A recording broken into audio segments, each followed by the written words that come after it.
pessoal, estamos aqui novamente para uma nova teleaula. Hoje vamos dar continuidade em nossa disciplina SUS.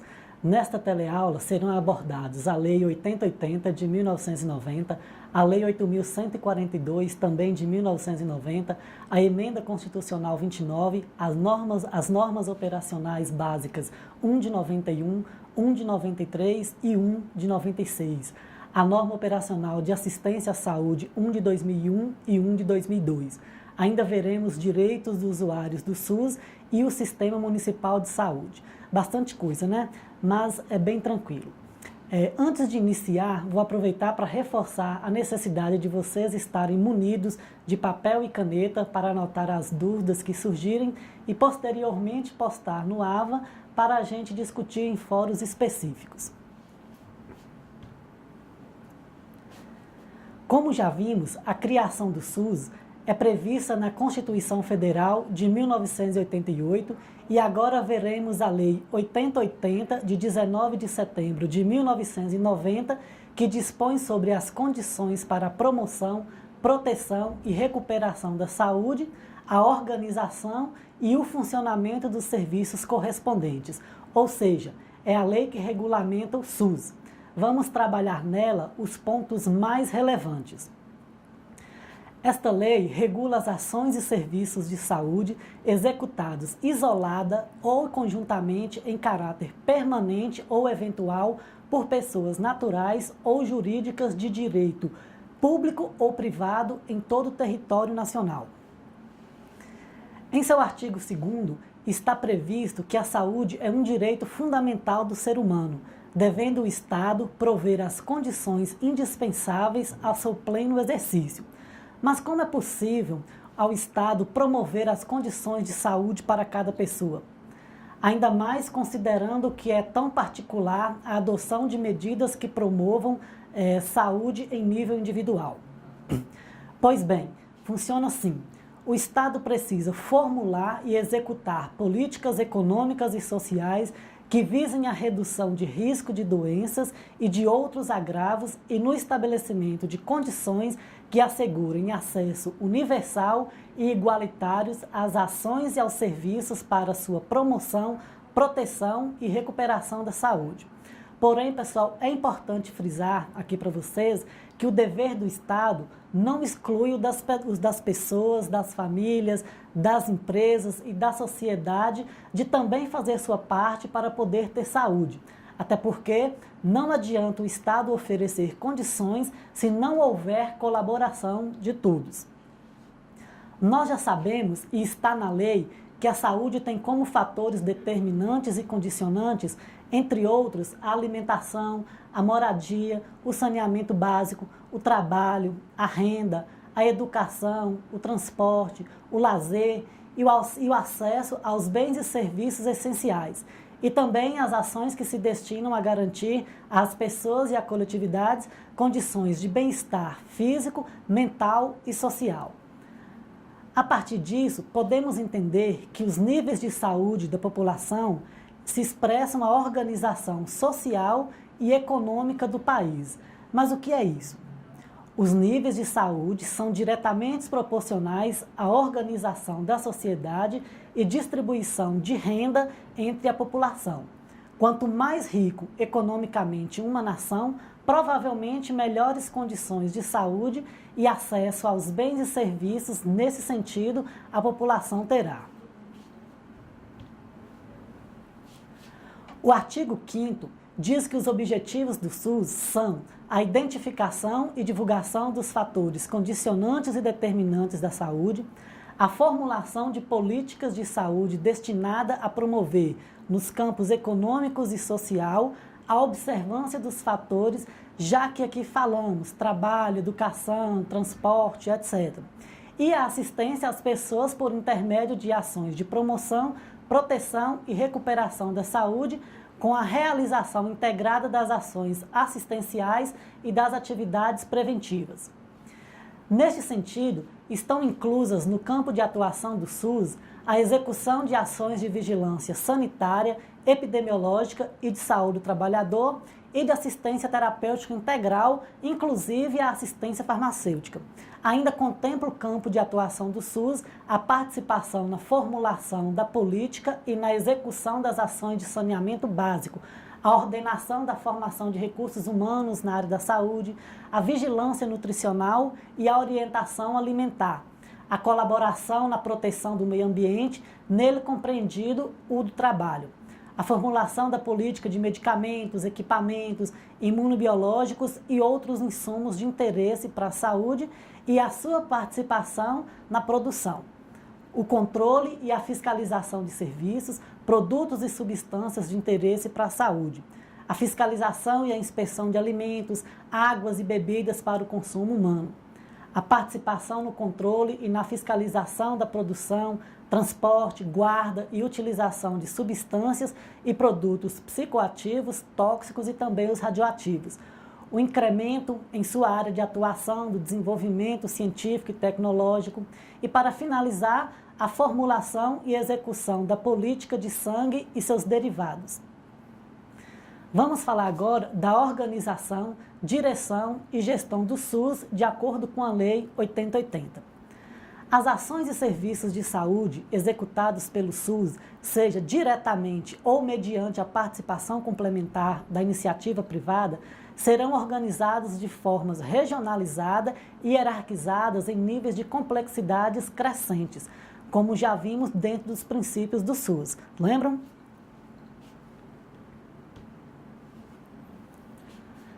A direção do SUS é única, de acordo com o artigo 198 da Constituição Federal, sendo exercida em cada esfera de governos por órgãos destinados a esse fim. No âmbito da União, pelo Ministério da Saúde. No âmbito dos estados e do Distrito Federal, pelas respectivas Secretaria Estadual e Distrital de Saúde. E no âmbito dos municípios, pelas respectivas Secretarias Municipais de Saúde. Em relação à gestão, no nível municipal, cabe aos gestores programar, executar e avaliar as ações de promoção, proteção e recuperação da saúde. Isso significa que os municípios devem ser o primeiro e o maior responsável pelas ações de saúde para a sua população. Como os serviços devem ser oferecidos em quantidade e qualidade adequadas às necessidades de saúde da população, ninguém melhor que os próprios gestores municipais para avaliar e programar as ações de saúde em função da problemática da população de seu município. O secretário estadual de saúde, como gestor estadual, é o responsável pela coordenação das ações de saúde em seu estado. Seu plano diretor será a consolidação das necessidades propostas de cada município através dos planos municipais ajustados entre si. O Estado deverá corrigir as distorções existentes e induzir os municípios ao desenvolvimento dessas ações. A nível federal, o gestor é o Ministério da Saúde e a sua missão é liderar o conjunto de ações de promoção, proteção e de recuperação da saúde, identificando os riscos e necessidades nas diferentes regiões para a melhoria da qualidade de vida do povo brasileiro, contribuindo assim para o seu desenvolvimento. Ou seja, ele é o responsável pela formulação, coordenação e controle da Política Nacional de Saúde. Tem importantes funções no planejamento, financiamento, cooperação técnica e controle do SUS. Em cada esfera de governo, o gestor deverá se articular com os demais setores da sociedade que têm interferência direta ou indireta na área da saúde, fomentando sua integração e participação no processo. Ainda que a saúde seja um direito de todos e um dever do Estado, isso não dispensa cada indivíduo da responsabilidade por seu autocuidado. Nem as empresas, escolas, sindicatos, imprensa e associações de sua participação no processo. Nas três esferas deverão participar também representantes da população que garantirão, através das entidades representativas, envolvimento responsável no processo de formulação das políticas de saúde e no controle da sua execução. Atenção a alguns exemplos de responsabilidades na gestão.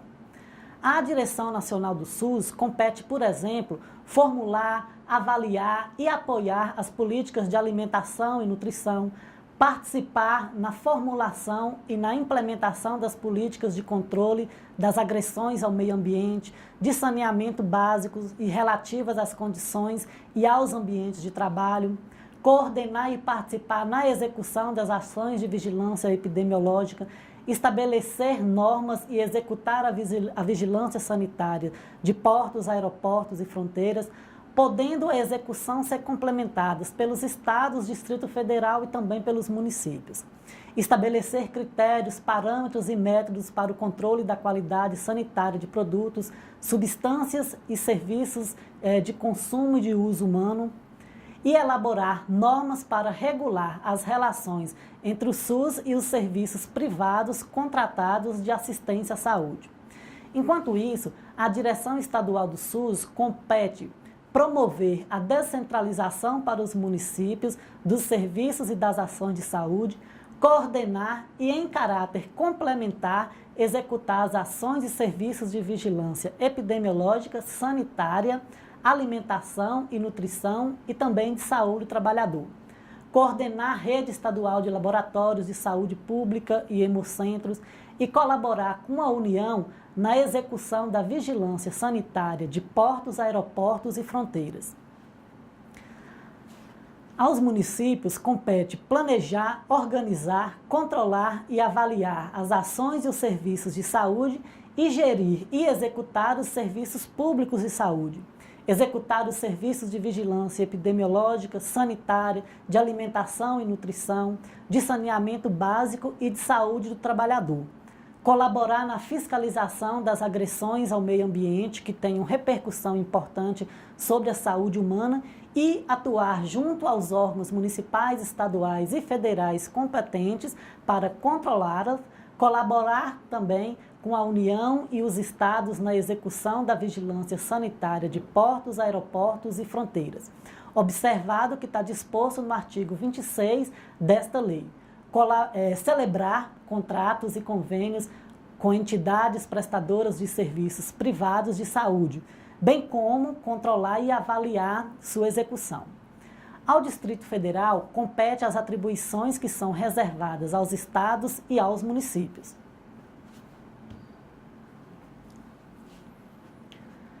Quanto ao funcionamento, é livre a iniciativa privada ofertar serviços de saúde. Neste caso, os serviços privados caracterizam-se por atuação e iniciativa própria de profissionais liberais que são legalmente habilitados e de pessoas jurídicas de direito privado. Porém, na prestação de serviços privados de assistência à saúde, serão observados princípios éticos e as normas expedidas pelo órgão de direção do SUS quanto às condições para seu funcionamento. O artigo 23 da Lei 8080 veda a participação direta ou indireta de empresas ou de capitais estrangeiros na assistência à saúde, salvo as doações de organismos internacionais vinculados à ONU, de entidades de cooperação técnicas e de financiamento ou empréstimos. Porém, em 19 de janeiro de 2015, foi sancionada a Lei 13.097, que altera o artigo 23 da Lei 8080 e inclui o artigo 53A. As alterações na Lei 8080 ampliam as possibilidades de entrada de capital estrangeiro no setor de saúde brasileiro.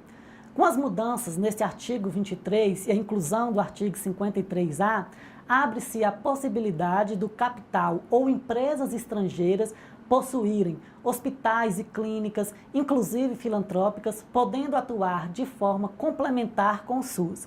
Essa alteração não é inconstitucional porque, no artigo 199 da Constituição, está previsto que, apesar de vedada a participação direta ou indireta de empresas ou de capitais estrangeiros na assistência à saúde no país, abre uma ressalva para os casos previstos em lei, que foi o que ocorreu nessa situação.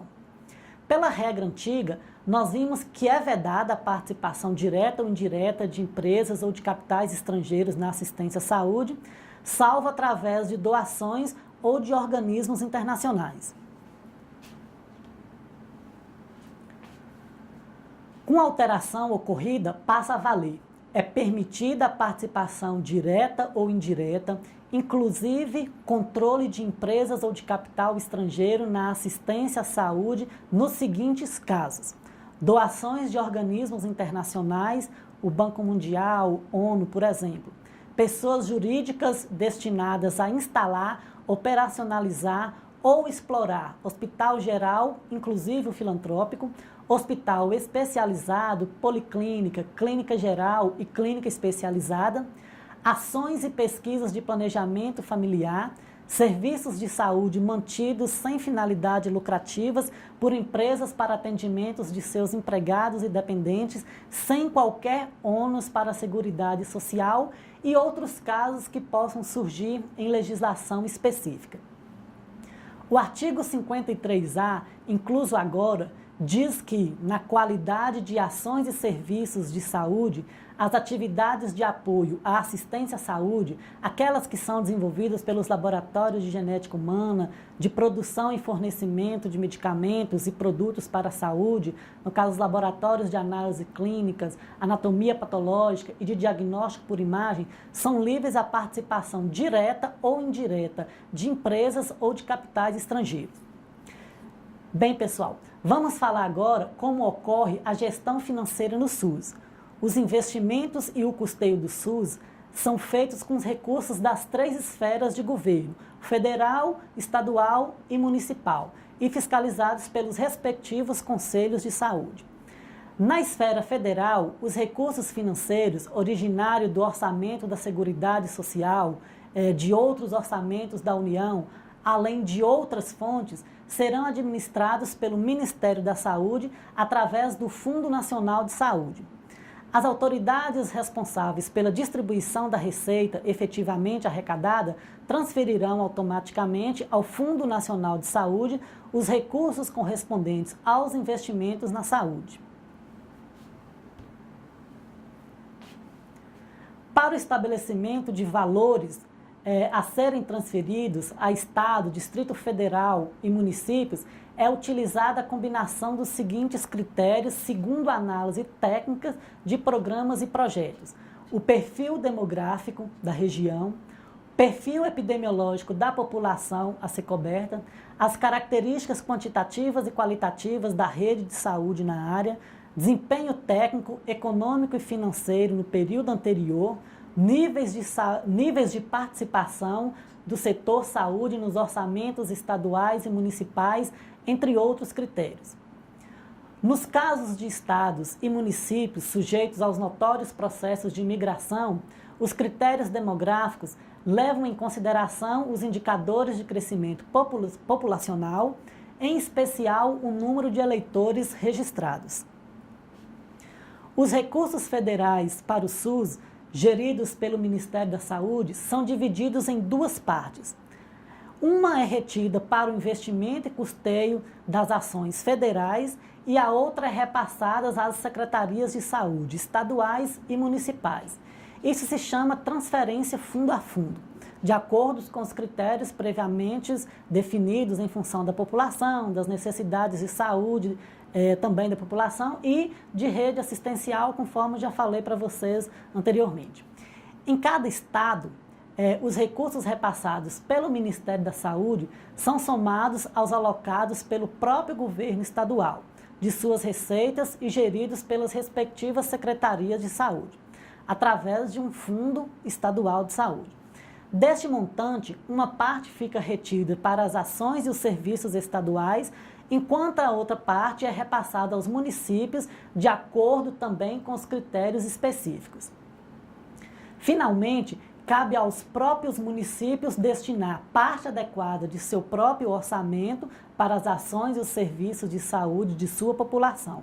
Assim, cada município irá gerir os recursos federais repassados a eles e os seus próprios recursos alocados pelo governo municipal para o investimento e custeio das ações de saúde de âmbito municipal.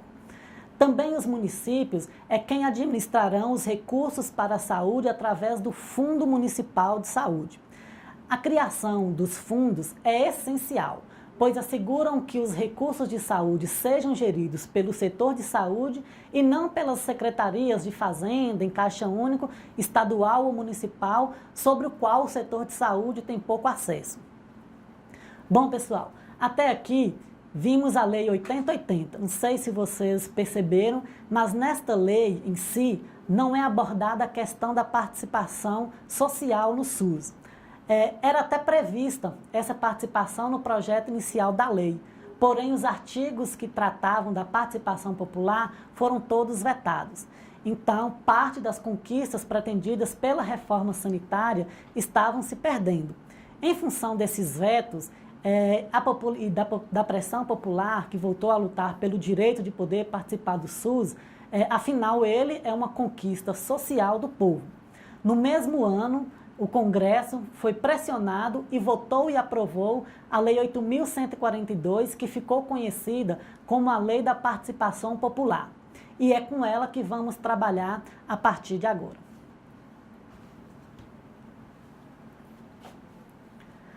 A Lei 8.142, de 28 de dezembro de 1990, dispõe sobre a participação da comunidade na gestão do SUS e sobre as transferências intergovernamentais de recursos financeiros na área da saúde.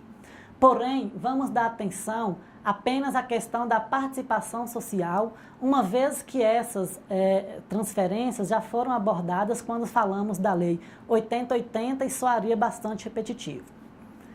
De acordo com o artigo 1º, o SUS contará em cada esfera de governo, sem prejuízo das funções do Poder Legislativo, com as seguintes instâncias colegiadas: conferências de saúde e conselhos de saúde.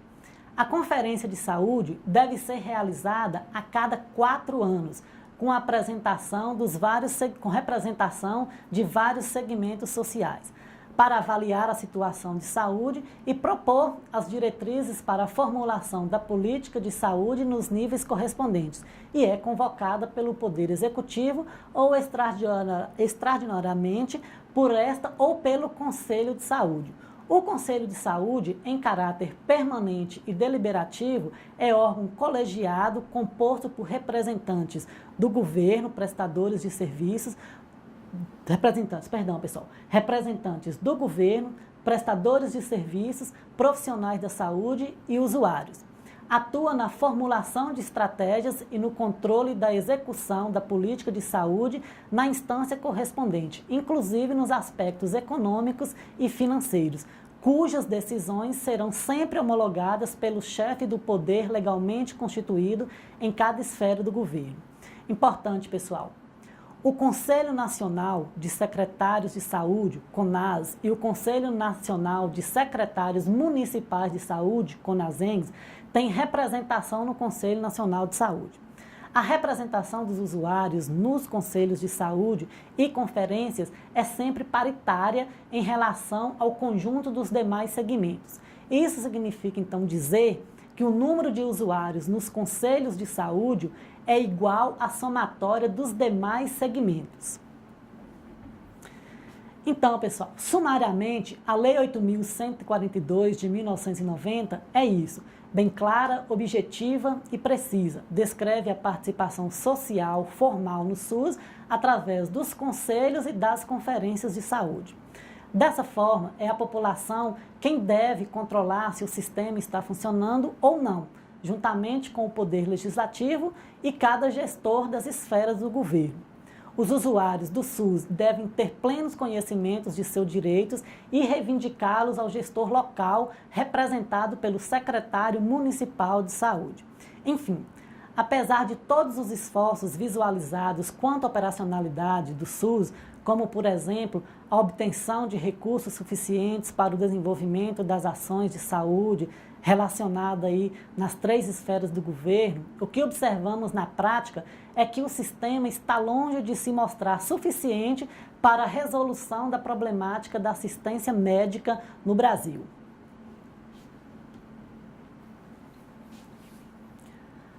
Bom, pessoal, agora vamos voltar a falar um pouco da gestão financeira do SUS. mas tratando especificamente da lei complementar de que fala o artigo 198 da Constituição.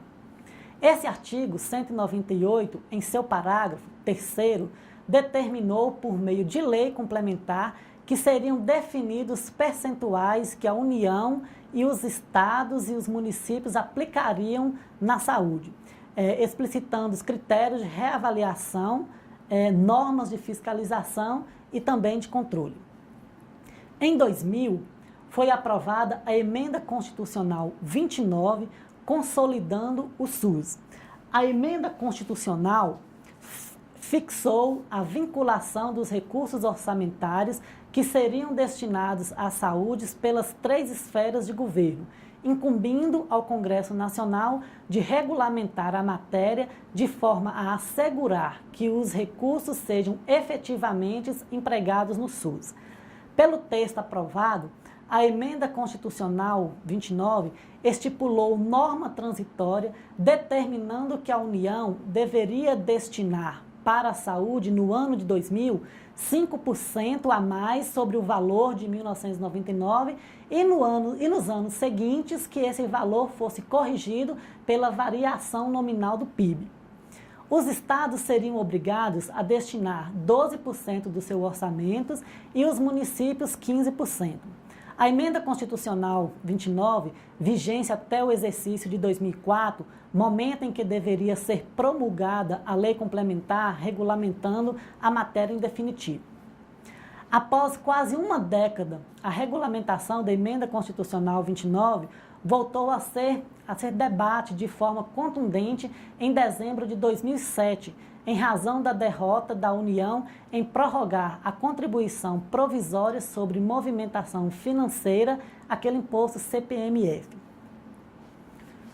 Passados mais de 3 anos de discussão, a Câmara dos Deputados concluiu, em 21 de setembro de 2011, a aprovação do projeto de lei complementar 306 de 2008, que regulamenta a Emenda Constitucional 29. O Senado aprovou o projeto em dezembro de 2011 e a presidente Dilma Rousseff sancionou em janeiro de 2012. Foram vetados, porém, 15 dispositivos no texto aprovado pelo Congresso Nacional. Os vetos evitam a necessidade de ajuste nos cálculos caso haja revisão da variável do PIB de anos anteriores para impedir instabilidade na gestão fiscal e orçamentária, segundo a justificativa da presidência. Os estados mantêm-se obrigados a investir 12% da arrecadação com impostos e os municípios, Os estados mantêm-se obrigados a investir 12% da arrecadação com os impostos e os municípios 15%. O percentual para o Distrito Federal varia de 12% a 15%, conforme a fonte da receita, se é um tributo estadual ou distrital. A lei estabelece ainda que, em caso de variação negativa do PIB, o valor de investimento não pode ser reduzido no ano seguinte. Para calcular se o valor investido está de acordo com o que prevê a lei, valem apenas as aplicações em serviços públicos de saúde de acesso universal, igualitário e gratuito. Nisso inclui o controle sanitário e de epidemias, compra de medicamentos e equipamentos médicos, reformas de unidade de saúde, desenvolvimento tecnológico e também de capacitação de pessoal. A inclusão de gastos com pagamentos de aposentadoria e pensões, merenda escolar, limpeza urbana, preservação ambiental e assistência social são vetados como gastos de saúde. Ok, pessoal, isso é a Emenda Constitucional 29 e vamos seguindo. Vamos falar agora das normas operacionais básicas, NOB, e das normas operacionais de assistência à saúde, NOAS. Neste momento, é preciso bastante atenção por parte de vocês, porque vamos abordar agora um assunto um pouco mais complexo e que exige bastante atenção.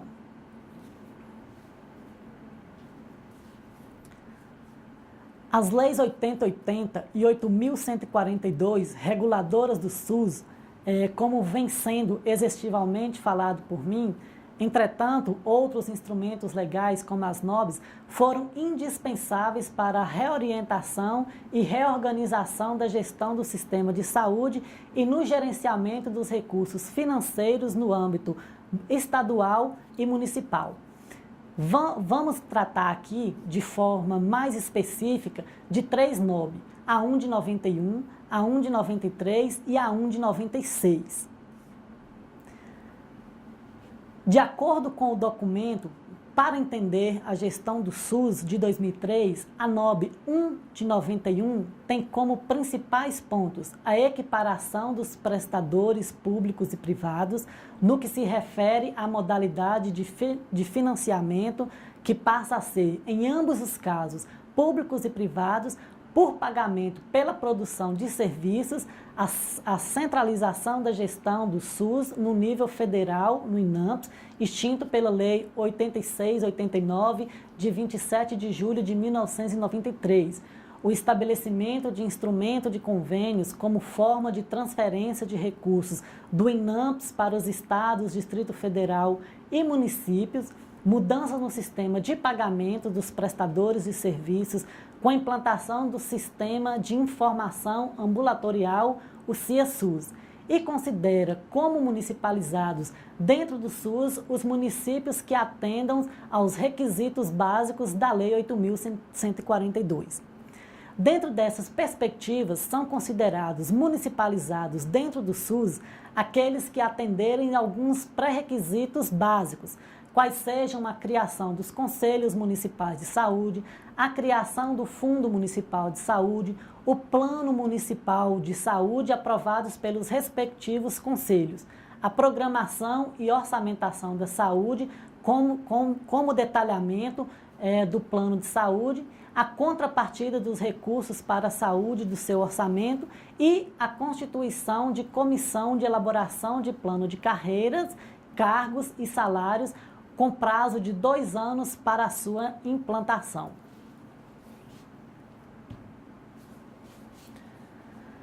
A norma operacional básica 1 de 93 foi editada pela Portaria 543 de maio de 1993 para regulamentar o processo de descentralização da gestão dos serviços e ações no âmbito do SUS e estabelecer os mecanismos de financiamento das ações de saúde.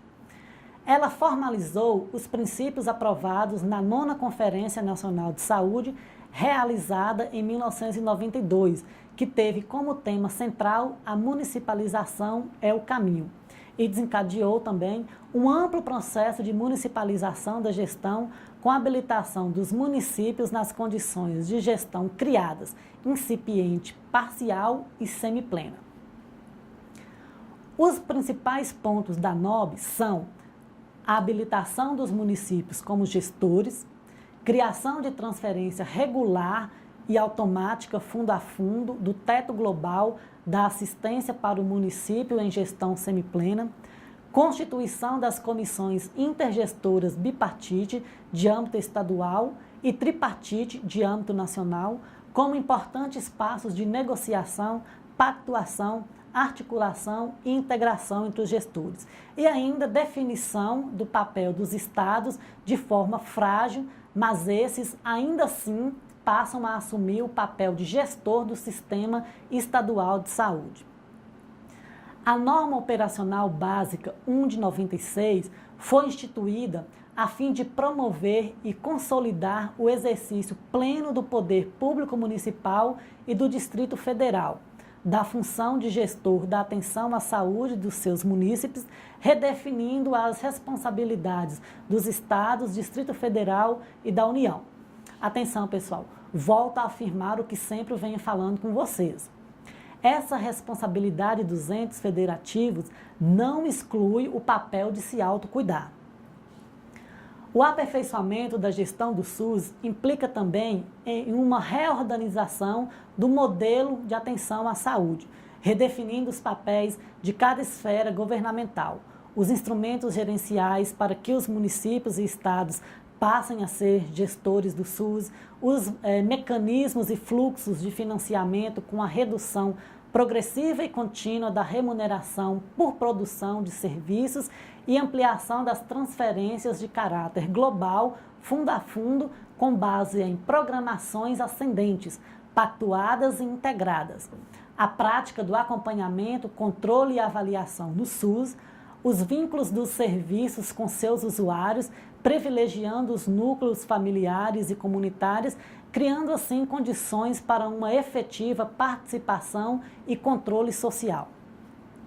Pessoal, entre os instrumentos legais indispensáveis para a reorientação e reorganização da gestão no SUS para auxiliar as leis 8080 e 8.142, temos também as normas operacionais de assistência à saúde, as NOAS. Vamos tratar especificamente das NOAS 1 de 2001 e 1 de 2002. Então vamos lá. A NOAS 1 de 2001, instituída pela Portaria 95 de janeiro de 2001, aponta para ampliação das responsabilidades dos municípios na atenção básica, definição do processo de regionalização da assistência e a criação de mecanismos para o fortalecimento da capacidade de gestão do SUS e procede à atualização dos critérios de habilitação dos estados e municípios. A publicação da NOAS 1 de 2001 foi um importante passo no processo de implantação do SUS, ao orientar a macroestratégia da regionalização pactuada de forma tripartite e prevista na Lei Orgânica de Saúde, trouxe consigo inúmeros desafios, na medida em que disponibilizou instrumentos para os gestores promoverem a reorganização do sistema de saúde. A NOAS 1 de 2001 aponta 3 grupos de estratégias prioritárias de forma articulada que visou contribuir para a organização dos sistemas de saúde. A elaboração do plano diretor de regionalização, coordenados pelas secretarias estaduais de saúde, envolvendo o conjunto dos municípios como forma de organização de sistemas funcionais e resolutivos em seus diversos níveis. Fortalecimento da capacidade gestora do SUS, voltada para a consolidação do caráter público da gestão do sistema e atualização dos critérios e processos de habilitação de estados e municípios, passando do caráter meramente cartorial para um processo de responsabilização real, com pactuação de compromissos e metas pelos gestores.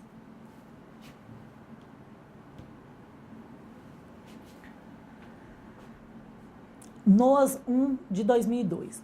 Esta norma foi instituída pela Portaria 373 de fevereiro de 2002 e consta as principais alterações em relação à NOAS 1 de 2001. Esta NOAS é resultado do contínuo movimento de pactuação entre os 3 níveis de gestão, visando o aprimoramento do SUS. A partir da publicação da NOAS 1 de 2001, o Ministério da Saúde, as secretarias estaduais de saúde, através do CONAS, e as secretarias municipais de saúde, através do CONASENGS, desencadearam diversas atividades de planejamento e de adequação de seus modelos assistenciais e de gestão aos preceitos estabelecidos, ponderando criticamente os avanços e os desafios que as novas diretrizes organizativas trariam para a sua realidade concreta. Ela amplia as responsabilidades dos municípios na atenção básica, estabelece o processo de regionalização como estratégia de hierarquização dos serviços de saúde e de busca de maior equidade, cria mecanismos para fortalecimento da capacidade de gestão do SUS e procede à atualização de critérios para a habilitação dos estados e transforma a gestão plena da atenção básica em gestão plena da atenção básica, ampliada. Bom, pessoal, aqui fechamos o assunto NOBs e NOAS e vamos iniciar uma outra discussão ainda dentro dos paradigmas do SUS. Porém, agora vamos falar de uma situação um pouco menos complexa. Vamos trabalhar com os direitos dos usuários do SUS.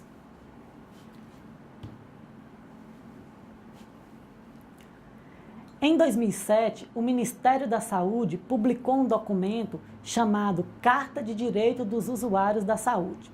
E para trabalhar este tema, é com ela que trabalharemos a partir de agora. Essa carta se baseia em 6 princípios básicos de cidadania. Juntos, eles asseguram ao cidadão direito básico ao ingresso digno nos sistemas de saúde, sejam eles públicos ou privados. A carta também é uma importante ferramenta para que os usuários conheçam seus direitos e possam ajudar o Brasil a ter um sistema de saúde com muito mais qualidade.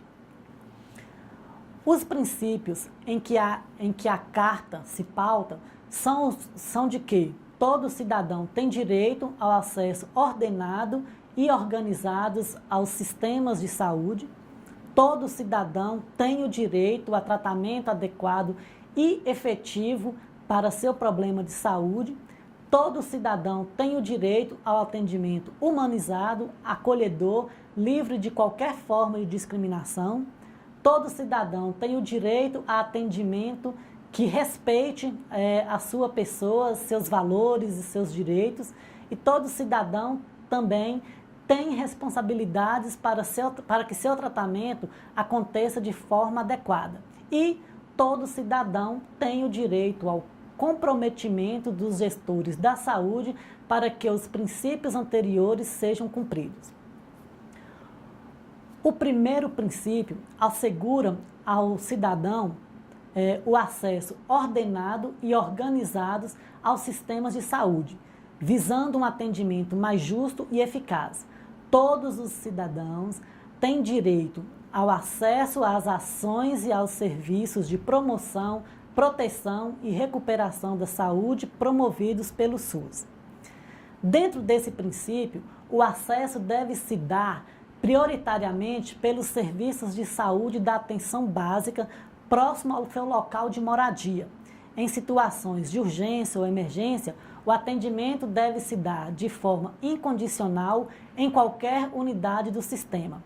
A garantia à acessibilidade implica o fim das barreiras arquitetônicas e da comunicabilidade, oferecendo condições de atendimento adequadas, especialmente às pessoas que vivem com deficiências, idosos e gestantes.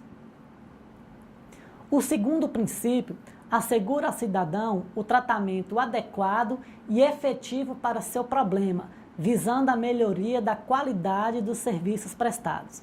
Dessa forma, é direito dos cidadãos ter atendimento resolutivo, com qualidade, em função da natureza do agravo, com garantia de continuidade da atenção, sempre que necessário, tendo garantidos atendimentos com presteza, tecnologia apropriada e condições de trabalho adequadas para os profissionais de saúde. Informações sobre seu estado de saúde, extensivas a seus familiares e ou acompanhantes, de maneira clara, objetiva, respeitosa, compreensível e adaptada à condição cultural da pessoa. Registro em seu prontuário de todas as informações relativas a tratamentos, condutas, intervenções e orientações de modo legível e atualizado. O recebimento das receitas e prescrições terapêuticas que devem conter, por exemplo, o nome genérico das substâncias prescritas, clara indicação da posologia e dosagem, o nome legível do profissional e seu número de registro no órgão de controle e a assinatura do profissional e data. O acesso à continuidade da atenção com apoio domiciliar, entre outras recomendações. O terceiro princípio assegura ao cidadão o atendimento acolhedor e livre de discriminação, visando a igualdade de tratamento e uma relação mais pessoal e saudável. Assim, é direito dos cidadãos atendimento acolhedor na rede de serviços de saúde de forma humanizada, livre de qualquer forma de discriminação, restrição ou negação em função da idade, raça, cor, etnia, orientação sexual, identidade de gênero, características genéticas, condições econômicas ou sociais, estado de saúde, ser portador de patologia ou pessoa vivendo com deficiência, garantindo-lhes identificação pelo nome e sobrenome, devendo existir em todo documento de identificação do usuário um campo para se registrar o nome pelo qual prefere ser chamado, independente do registro civil, não podendo ser tratado por número, nome da doença, código, de modo genérico, desrespeitoso ou preconceituoso. Nas consultas, procedimentos, diagnósticos, cirúrgicos, terapêuticos e internações, o respeito à integridade física, privacidade e conforto individualmente, seus valores éticos, culturais e religiosos, confidencialmente de toda e qualquer forma, de toda e qualquer informação pessoal, entre outros. O direito ao acompanhamento por pessoa de sua livre escolha nas consultas, exames, internações, no momento do pré-parto, parto e pós-parto e em todas as situações previstas em leis. Crianças, adolescentes, pessoas vivendo com deficiências ou idosos, por exemplo. Nas demais situações, ter direito a acompanhante e ou visita diária não inferior a 2 horas durante as internações, ressalvadas as situações técnicas não indicadas e a opção pelo local de morte. O quarto princípio assegura ao cidadão o atendimento que respeite os valores e direitos do paciente, visando a preservar sua cidadania durante o tratamento.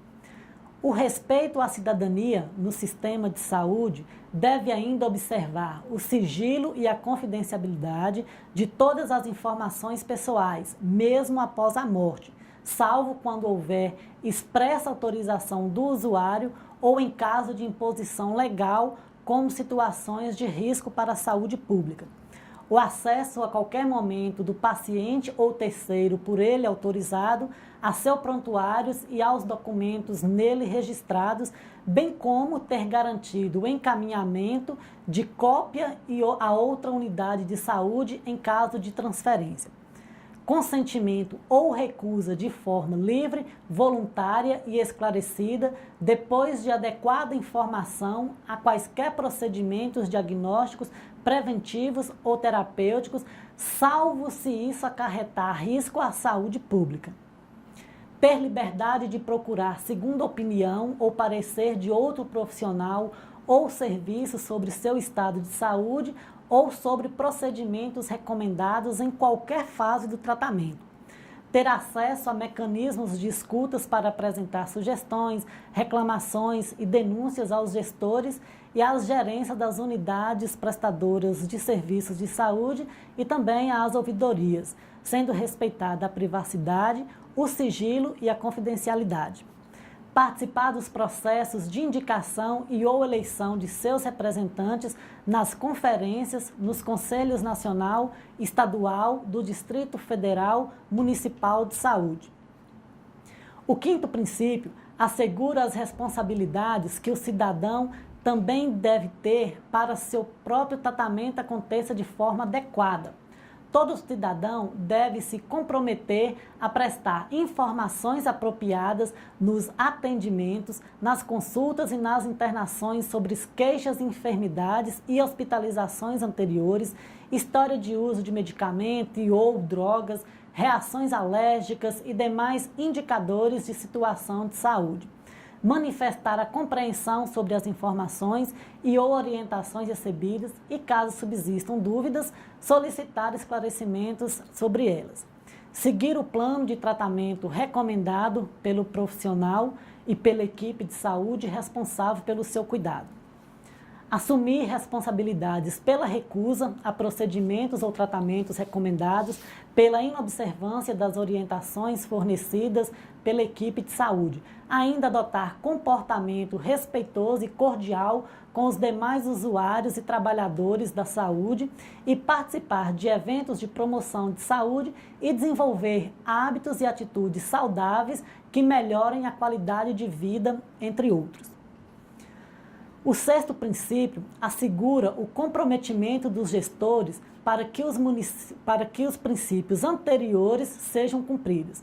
Então, os gestores do SUS das 3 esferas de governos, para a observância desses princípios, se comprometem a promover o respeito e o cumprimento desses direitos e deveres com a adoção de medidas progressivas para sua efetivação. Incentivar e implementar formas de participação dos trabalhadores e usuários nas instâncias e nos órgãos de controle social do SUS e adotar formas para o cumprimento efetivo da legislação e normas do sistema de saúde. Ok, pessoal? Fechamos os 6 princípios que regem os direitos dos usuários do SUS e vamos trabalhar agora a estrutura, funcionamento dos conselhos de saúde.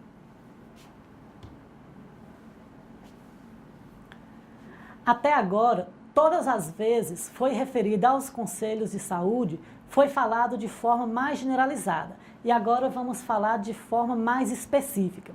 A Resolução 453, de maio de 2012, é a atual legislação que apresenta as diretrizes para a instituição, reformulação e reestruturação e funcionamento dos conselhos. Claro que considerando o que já está previsto na Lei 8.142, de 1990. Por definição, o Conselho de Saúde é uma instância colegiada, deliberativa e permanentemente do SUS, em cada esfera do governo, integrante da estrutura organizacional do Ministério da Saúde, da Secretaria de Saúde dos Estados, do Distrito Federal e dos municípios, com composição, organização e competência fixadas na Lei 8.142. Quanto à organização, a participação da sociedade garantida na legislação torna os conselhos de saúde uma instância privilegiada na proposição, discussão, acompanhamento, deliberação, avaliação e fiscalização da implementação da política de saúde, inclusive nos seus aspectos econômicos e financeiros. A legislação estabelece ainda a composição paritária de usuários em relação aos conjuntos dos demais segmentos representados. O Conselho de Saúde deve ser composto por representantes de entidades, instituições e movimentos representativos de usuários, de entidades representativas de trabalhadores da área da saúde, do governo e de entidades representativas dos prestadores de serviço, sendo seu presidente eleito entre os membros do Conselho em reunião plenária. O número de conselheiros é definido pelos conselhos de saúde e, constituído em lei, deverão ser distribuídas de forma que 50% seja de entidades e movimentos representativos de usuários, 25% de entidades representativas dos trabalhadores da área da saúde e 25% de representação de governo e prestadores de serviços privados conveniados ou sem fins lucrativos. É recomendado que, a cada eleição, os segmentos de representações dos usuários, trabalhadores e prestadores de serviços, ao seu critério, promovam renovação de no mínimo 30% de suas entidades representativas. A representação nos segmentos deve ser distinta e autônoma em relação aos demais segmentos que compõem o Conselho. Por isso, um profissional com cargo de direção ou de confiança na gestão do SUS ou como prestador de serviços de saúde não pode ser representante dos usuários ou dos trabalhadores. A participação dos membros eleitos do Poder Legislativo, representação do Poder Judiciário e do Ministério Público como os conselheiros, não é permitida no caso dos conselhos de saúde. Quando não houver conselho de saúde constituído ou em atividade no município, cabe ao Conselho Estadual de Saúde assumir, junto ao Poder Executivo Municipal, a convocação e realização da Conferência Municipal de Saúde, que terá como um de seus objetivos a estruturação e composição do Conselho Municipal. O mesmo será atribuído ao Conselho Nacional de Saúde quando não houver o Conselho Estadual de Saúde constituído ou em funcionamento. As funções de cada membro do Conselho de Saúde não são remuneradas, considerando o seu exercício de relevância pública e, portanto, garante a dispensa do trabalho sem prejuízo para o conselheiro. Em relação à estrutura e funcionamento, as 3 esferas de governo devem garantir autonomia administrativa para o pleno funcionamento do Conselho de Saúde, dotação orçamentária, autonomia financeira e organização da Secretaria Executiva com a necessária infraestrutura e apoio técnico. Aos conselhos de saúde nacional, estaduais e municipais e do Distrito Federal, compete elaborar o regimento interno do Conselho, atuar na formulação e no controle da execução da política de saúde, incluindo seus aspectos econômicos e financeiros, definir diretrizes para a elaboração dos planos de saúde e deliberar sobre o seu conteúdo conforme as diversas situações epidemiológicas e a capacidade organizacional dos serviços. Anualmente deliberar sobre a aprovação ou não do relatório de gestão, avaliar e deliberar sobre contratos, consórcios e convênios conforme as diretrizes dos planos de saúde nacional, estaduais, do Distrito Federal e municipais. E ainda podemos citar como competência dos conselhos de saúde acompanhar e controlar a atuação do gestor privado credenciado mediante o contrato e convênio na área de saúde, aprovar a proposta orçamentária anual da saúde, tendo em vista as metas e prioridades estabelecidas nas leis de diretrizes e bases orçamentárias. Fiscalizar e controlar os gastos e deliberar sobre os critérios de movimentação de recursos da saúde, incluindo o Fundo de Saúde e os recursos transferidos e próprios do município, Estado, Distrito Federal e também na União, com base no que a lei disciplina.